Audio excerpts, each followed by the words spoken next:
శుక్రవారం నాడు యేసు ప్రభువు సిలువలో పలికిన 4వ మాట.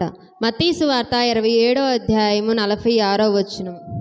ఇంచుమించు 3 గంటలప్పుడు యేసు ఏలి ఏలి లామా సబక్తాని అని బిగ్గరగా కేక వేసెను. ఆ మాటకు నా దేవా నా దేవా నన్నెందుకు చెయ్యి విడిచితివని అర్థము. మహాపరిశుద్ధుడా, మహాగణుడా, మహోన్నతుడా, సర్వాధికారి, సర్వలోక సృష్టికర్త, గొప్ప దేవా నీకు స్తోత్రములు. ఇంతగా మమ్మలను ప్రేమించావు ప్రభువా, నీకు స్తోత్రములు నాయన. ఎందరికో లేని ఈ ధన్యత భాగ్యత నాకు మాకు ఇచ్చిన విధానానికై నీకు స్తోత్రములు ప్రభువా. అయా ఈ మహాశుక్రవారము దినమున నా తండ్రి నాయన నీ సన్నిధిలో మేము కూడి ఉన్నాము ప్రభువా. నా తండ్రి అయా నీ శ్రమ చరిత్రను మేము జ్ఞాపకము చేసుకునిచున్నాము ప్రభువా. నా తండ్రి నాయన అయా కొన్ని ఏండ్ల క్రితము నాయన ప్రవక్తలు ప్రవచించిన ప్రవచనాలు నెరవేరునట్లుగా ఇలాగ జరుగుతున్నది కదా ప్రభువా.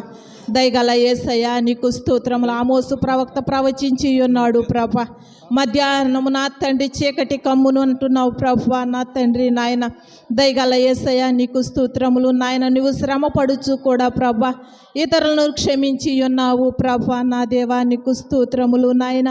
అయా 2వ మాటగా నా తండ్రి నాయన నేరస్తుడిని క్షమించి ఉన్నావు, నీ రాజ్యానికి చేర్చుకున్నావు ప్రభా. 3వ మాటగా నా తండ్రి నాయన తల్లిని నాయన ఆదరించి ఉన్నావు ప్రభా నాయన. 4వ మాట నీ బిడ్డ నిలబడి చెప్పుచుండగా నీ బిడ్డను బలపరచండి ప్రభా. అయా తండ్రిని వేడుకుంటున్నావు నా దేవా నా దేవా నన్నెందుకు చేయి విడిచితివని వేడుకుంటున్నావు ప్రభా.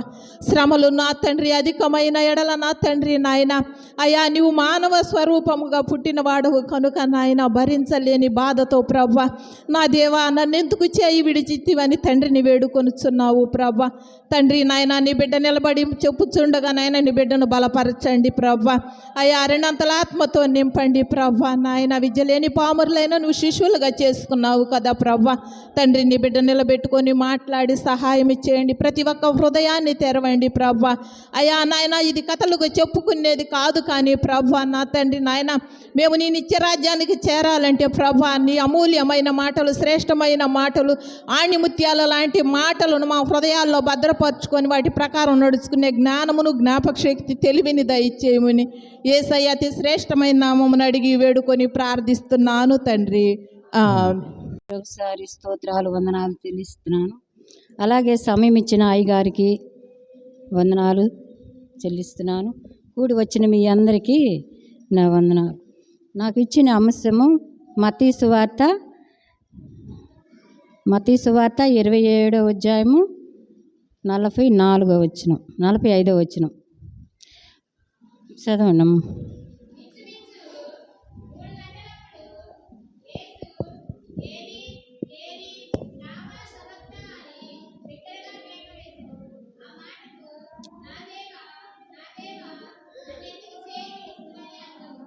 చాలు. మధ్యాహ్నం 3 గంటలకు ఆ దేశమంతా చీకటి కమ్మి ఉన్నదంట. మధ్యాహ్నం 3 గంటలప్పుడు ఆ దేశమంతా చీకటి కమ్మి ఉన్నది. ఎందుకు చీకటి కమ్మి ఉన్నది? యేసు ప్రభు ఏమన్నాడు? ఆకాశము నా సింహాసనము, భూమి నా పాదపీఠమన్నాడు. ఆకాశమును సృజించింది ఆయనే గనక ఆయన దుఃఖపడటము, ఆయన వేదన పడటము కూడా ఆకాశానికి ఇష్టం లేక అది వెలుతురిని ఇవ్వలేకపోయింది. చూడండి, ఏలోయి ఏలోయి లామా సబక్త్ అని బిగ్గరగా కేక వేశాడు. ఆ మాటకు అర్థము నా దేవా నా దేవా నన్ను ఎందుకు విడిచితివని అర్థము. చూడు, ఆయనకి శ్రమలు మొదలైనవన్నీ ఆయన శరీరం చెబుతుంది, ఆయన మనసు చెబుతుంది. ఆయన దుఃఖపడుచున్నాడు, ఆయన ఆత్మ దుఃఖపడుచున్నది. ఆయన పైకి బాగానే ఉన్నాడు, 12 మంది శిష్యులతో బాగానే ఉన్నాడు. రాత్రి కాలంలో ఆయన శరీరం ఇచ్చి ఉన్నాడు, ఆయన రక్తం ఇచ్చి ఉన్నాడు, ఆఖరి భోజనం చేసి ఉన్నాడు. ఆయనకు తెలుస్తుంది ఆయన శరీరం అంట నలగొడుతుందంట. ఎందుకు? ఈ యూదులు నలగొట్టక తలికే ఆయన నలగొట్టుకుంటున్నాడంట. ఎందుకు? ఆయన తండ్రి విడిచిపెడతాడని ఆయనకి గ్రహింపు తెలుస్తుంది. అలాగే మార్కు సువార్త 15వ అధ్యాయం 33 నుంచి 35 వరకు చదవండి.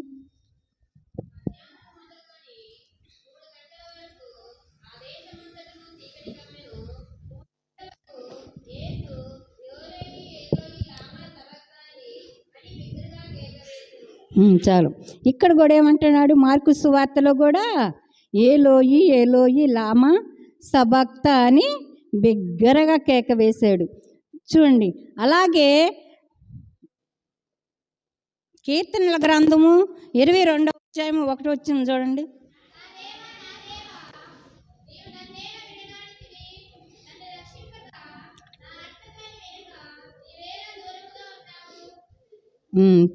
ఇక్కడ కూడా ఏమంటున్నాడు, నా దేవా నా దేవా నీవు నన్ను ఎలా ఇడిచితివి, నన్ను ఎందుకు ఇడిచితివి అని అడుగుతున్నాడు. యేసుప్రభు అక్కడ ఏమంటున్నాడంటే, నన్ను ఎందుకు ఇడుస్తున్నావు? ఆయనకి శరీరానికి ఆయనకు తెలుస్తుంది. ఎందుకు తెలుస్తుంది? ఆయన మానవ స్వరూపంతో పుట్టాడు గనక, ఆయన మానవ స్వరూపంతో ఉన్నాడు గనక, ఆమె మానవ స్వరూపంతో ఒక తల్లి గర్భంలో నుంచి వచ్చాడు గనక ఆయనకు ఆ శరీర బాధ వేదన తెలుస్తుంది. తెలిసినప్పుడు ఆయన దుఃఖపడుచున్నాడు. ప్రభువా, నువ్వు నాకు అండగా ఉన్నావు ప్రభువా, ఎంతకాలం అండగా ఉన్నప్పుడు ఏ శ్రమనైనా నేను భరించాను, కానీ నువ్వు అండలేకపోతే నేను భరించలేను ప్రభా, నీ కాపుదల లేకపోతే నేను భరాయించలేను ప్రభా, ఎంతకాలము కూడా నాకు నువ్వు అండగా ఉన్నావు, నువ్వు అండగా ఉన్నంత వల్ల నేను భరిస్తున్నాను, కానీ నువ్వు అండలేకపోతే నేను భరించలేను ప్రభా అన్నాడు. పేతురు ఏమన్నాడు? అయ్యా, ఈ మరణం నీ నుంచి దూరం అవును గాక అంటే అప్పుడేమన్నాడు యేసు ప్రభువు? సాతానా, నువ్వు నా వెనుకకు పో, నీలో సాతాను ప్రవేశించి అలా అంటుంది అన్నాడు. మరణానికి కూడా సిద్ధంగా ఉన్నాడు. మరణము తప్పిపోవాలి అని పేతురు అన్నప్పుడు కూడా ఆయన ఇష్టపడాలా? ఎందుకు ఇష్టపడలేదు? తన తండ్రిని నెరవేర్చాలని ఆయన ఇష్టపడకుండా ఏమన్నాడు? నువ్వు వెనుకకు పో అన్నాడు. చూడు, తండ్రి విడిపాటుకి, తండ్రికి తనకు ఉన్న ఎడబాటుని ఆయన ఎంతో వేదన పడ్డాడు.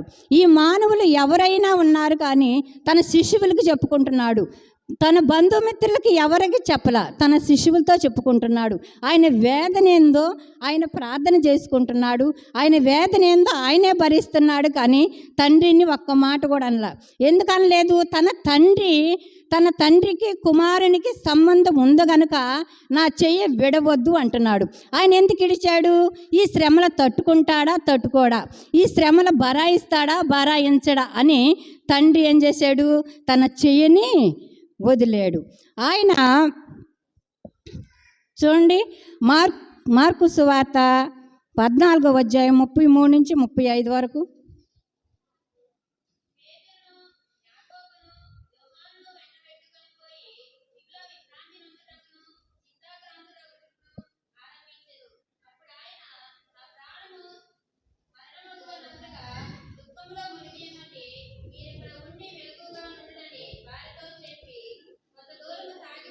చాలు. ఏమంటున్నాడు? వారు గెచ్చేమని తోటలోకి వెళ్ళి ప్రార్థన చేయటానికి వెళ్ళాడు.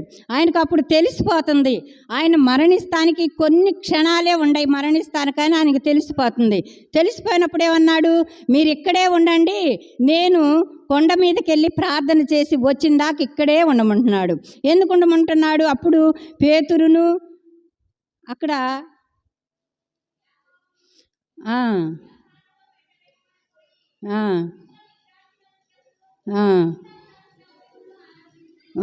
అడుగు చాలు. పేతురును యాకోబును యోహాను గారిని అంటబెట్టుకొని ఆయనంట చింతాకాంతుడయ్యాడంట. ఆయన దుఃఖాన్ని ఆయన భరించుకుంటున్నాడు, ఆయన శ్రమలు ఆయన భరించుకుంటున్నాడు. చూడండి, ఆయన ఏమంటున్నాడు? నేను ప్రార్థన చేసి వచ్చే వరకు ఇక్కడే ఉండండి అంటున్నాడు. వాళ్ళను కూడా తీసుకొని వెళ్ళలా, ఆయన ఒక్కడే వెళ్ళి మోకాళ్ళుని ప్రార్థన చేస్తున్నాడు. లోకాసు వార్త 23:44 చూడండి.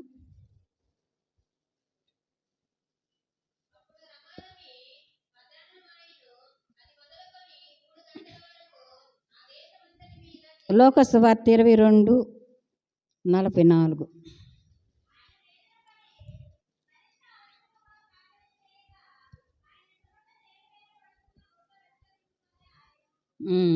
ఏమంటున్నాడు? ఆయన వేదన పడుచు మరింత ఆతృతగా, మరింత తొందరగా ఆయన వెళ్ళి ప్రార్థన చేయాలని ఆయన వెళ్తున్నాడు.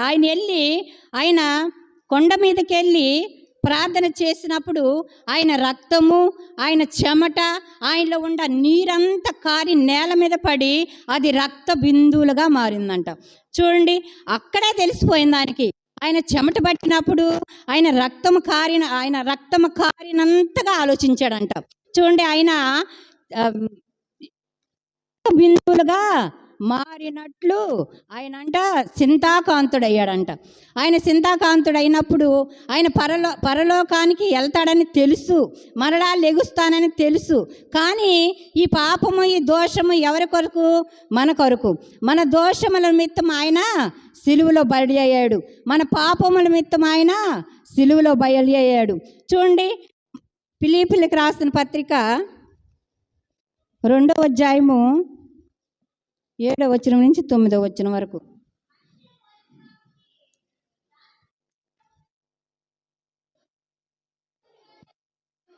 చాలు చాలు చాలమ్మా.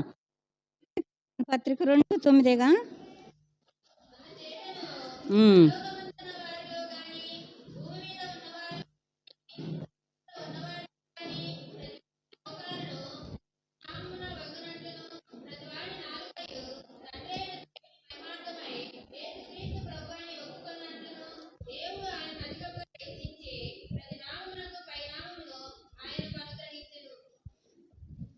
ఫిలిప్పీయులకు రాసిన పత్రిక 2వ అధ్యాయం 7వ వచనం అమ్మా.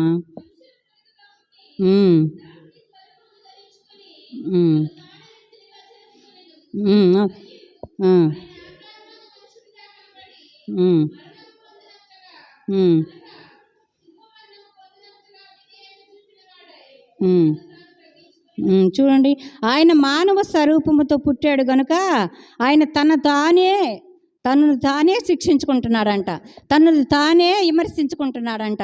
ఎందుకు? మానవ స్వభావంతో పుట్టాడు కనుక తండ్రి వెడబాటుకి,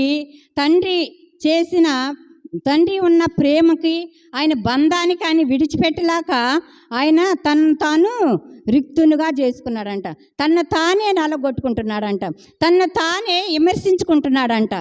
అలాగే ఆయన పడిన బాధల నిమిత్తము, ఆయన పడిన శ్రమల నిమిత్తము, ఆయన పడిన కష్టముల నిమిత్తము తండ్రి చూస్తానే ఉన్నాడు. కానీ ఆయన పక్కనున్నాడు.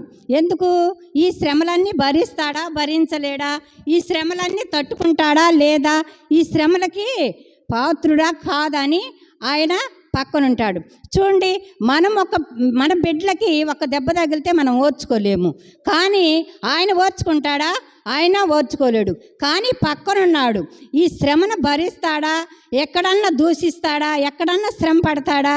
ఎక్కడన్నా మాట తోలుతాడని ఆయన ప్రక్కనే ఉన్నాడు. తండ్రి తన పక్కనే ఉన్నాడు కాబట్టి ఆయన విడిచిపెడుతున్నాడని, ఆయన చెయ్యి వదిలిపెడుతున్నాడని ఈయన వేదన పడ్డాడు. చూడండి, ఒకటి ఆయన శరీర వేదన కలిగి ఉన్నాడు.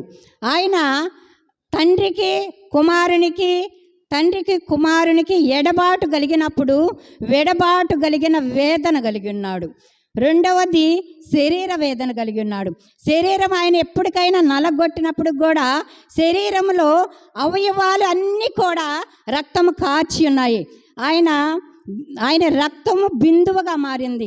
నేల మీద పడినంతగా ఆయన రక్తము కారినప్పుడు అప్పుడు శరీర వేదన. రెండవది మనోవేదన కలిగి ఉన్నాడంట. ఏంది నా పరిస్థితి? నా తండ్రి వదిలేడు, నా పరిస్థితి ఏంది? నేను మరణానికి సిద్ధంగా ఉన్నాను కదా, మరణానికి కొన్ని క్షణాలే నా ముందునే కదా, ఏంది నా తండ్రి నన్ను వదిలిపెట్టాడు, నేను ఇది నెరవేర్చాలి అని ఆయనకి పట్టుదలగా ఉంది.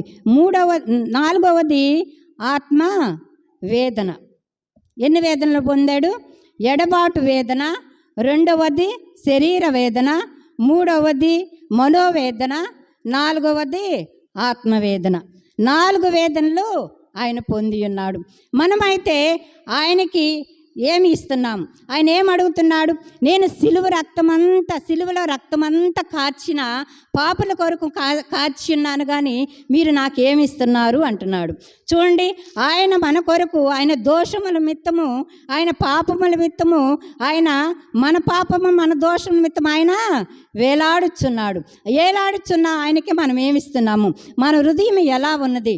పవిత్రముగా ఉన్న మన హృదయము ఆయన కోరుచున్నాడు. చూడండి, ఆయన ఏమంటున్నాడు? నేను రిక్తునుగా ఉన్నాను అంటున్నాడు. చూడండి, వాళ్ళ శిష్యులతో ఏమంటున్నాడు? నేను రిక్తునుగా ఉన్నాను అని తన్ను తానే విమర్శించుకుంటున్నాడంట.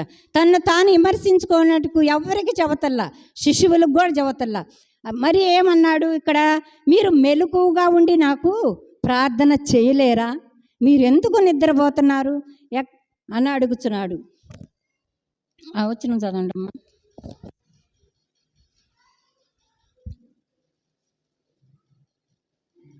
రోమిలకు రాసిన పత్రిక 14వ అధ్యాయం.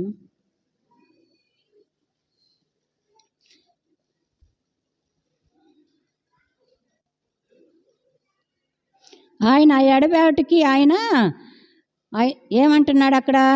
ప్రార్థన చేయలేరా మీరు? తండ్రికి కుమారునికి వెడమైనప్పుడు మీరు నిద్రపోతులుగా ఎందుకున్నారు?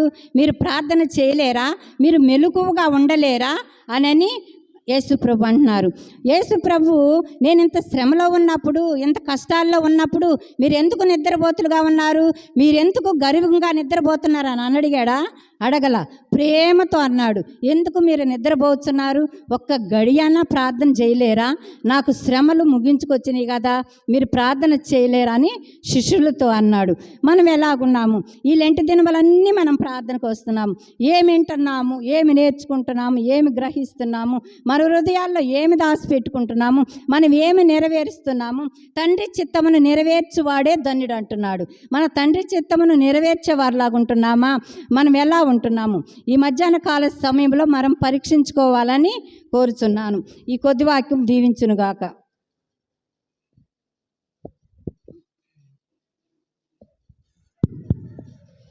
సమయం ఇచ్చిన అయ్యగారికి, అమ్మగారికి నా వందనాలు.